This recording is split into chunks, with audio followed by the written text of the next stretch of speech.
নমস্কার দর্শক বন্ধু, আগামীকাল বঙ্গাব্দের 24শে পৌষ 1430, ইংরেজি 10ই জানুয়ারি বুধবার 2024। সূর্যোদয় ভোর 6:25, সূর্যাস্ত সন্ধে 5:05। তিথি কৃষ্ণা চতুর্দশী, থাকবে রাত্রি 7:34 পর্যন্ত। তারপর শুরু হবে অমাবস্যা, অর্থাৎ বকুল অমাবস্যা। হ্যাঁ বন্ধু, আগামীকালের শুভক্ষণে আমার বাড়িতে বাৎসরিক কালী পূজা সহ বিশাল যজ্ঞানুষ্ঠানের আয়োজন করা হয়েছে। উক্ত অনুষ্ঠানে উপস্থিত থেকে আপনিও নিজের হাতে আহুতি দিতে পারেন, তবে অগ্রিম নামগোত্র লেখানো বাঞ্ছনীয়, কারণ আপনাকে কিছু নিয়ম নিষ্ঠা পালন করতে হবে। সেই সঙ্গে আপনি কি কারণে আহুতি দেবেন সেটা আমাকে বলতে হবে, আমি সেই বস্তুটি জোগাড় করে রাখবো। যে কোনো কিছু দিয়ে আহুতি দিলে মনের ইচ্ছা পূর্ণ হয় না। কোনো তান্ত্রিক তার যজ্ঞানুষ্ঠানে কাউকে আহুতি দিতে দেয় না, কিন্তু আমি সকলকে আহুতি দিতে দিই। যারা নিয়ম নিষ্ঠা পালন করে আসবেন তাদেরকে আমি আহুতি দিতে দিই, এবং আহুতির বস্তুটা আমি আপনাকে তুলে দেব। সেই বস্তু দিয়ে আপনি ওই যজ্ঞে আহুতি দিন। আমি বলছি আপনার মনের ইচ্ছা পূর্ণ হবে।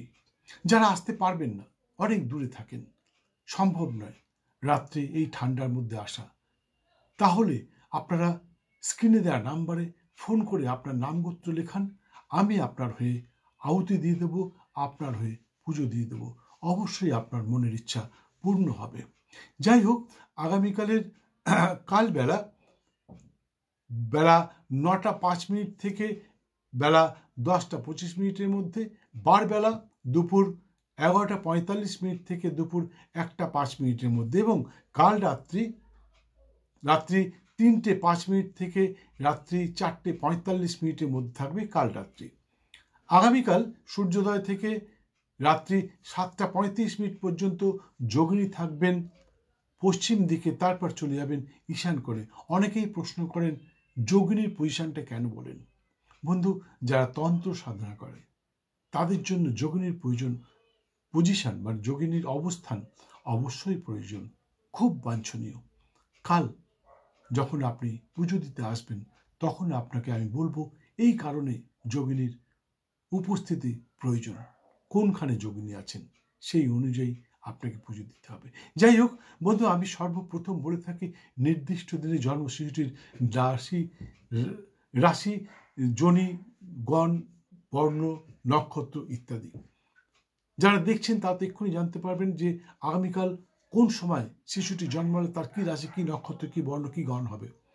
কিন্তু যারা বিগত দিনে জন্মে গেছে 2 বছর, 5 বছর, 20 বছর, 10 বছর আগে, বা আপনি নিজে আপনার রাশি ইত্যাদি জানেন না, তাহলে আপনি স্ক্রিনে দেওয়া নাম্বারে একটি ফোন করুন। আমি আপনাকে বলে দেবো আপনার কি রাশি, কি নক্ষত্র ইত্যাদি। বন্ধু, জ্যোতিষের মন্তব্য শুনুন, সর্বক্ষেত্রে সফল হবেন। আরেকটা কথা, গত 1 জানুয়ারি 2024 থেকে আমি নামের অদ্যাক্ষর বলছি। অনেকেই ফোন করেছেন, অনেকেই নানা রকমভাবে অনুরোধ জানিয়েছেন যে আপনি নামের অদ্যাক্ষরটা বলুন।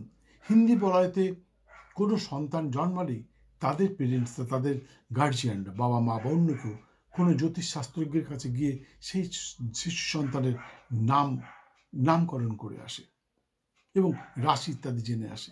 আপনাকে কোথাও যেতে হবে না, আপনি স্ক্রিনে দেওয়া নাম্বারে একটু ফোন করবেন, আপনাকে সব বলে দেবো।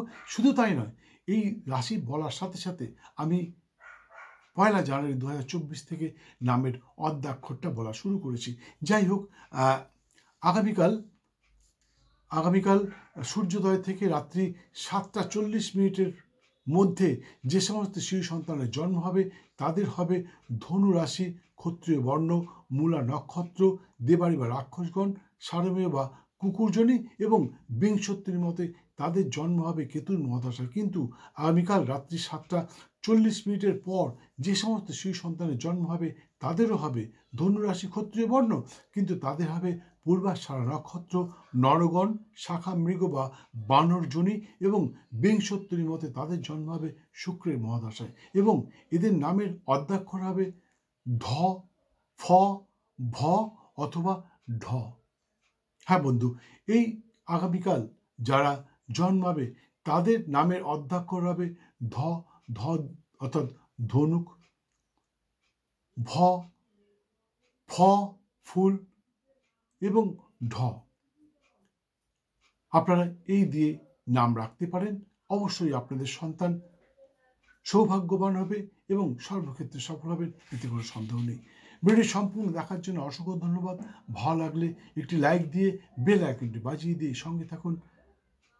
আবার দেখা হবে ঠিক আধ ঘন্টা পর, অর্থাৎ আজ দুপুর 11টা 30 মিনিটে অন্য একটি ভিডিওর সাথে। দিনটা আপনার খুব ভালো যাক। জয় মা।